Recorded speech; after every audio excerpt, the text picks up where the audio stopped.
In this video, I'm going over day 59 of the homework for Unit 6 for sampling distributions and confidence intervals.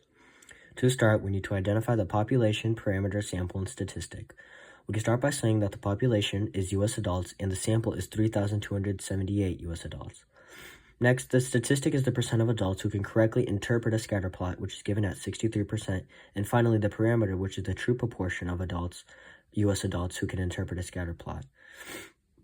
Next, we have to construct and interpret a 90% confidence interval for the parameter. First, we need to verify that all conditions are met. The prompt states that the sample is random, so it is met. Next, we do the 10% condition for the independence, and we can assume that 3,278 is less than 10% of total U.S. adults. And finally, the normal distribution by doing n times p is greater than or equal to 10, and n times 1 minus p is greater than or equal to 10, which is also met.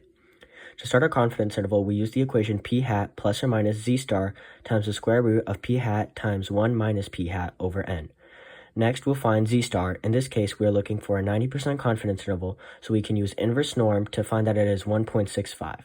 Finally, after plugging in all the numbers, we get 0.63 plus or minus 0.0391. Our final interval comes out to be 0.616 to 0.644.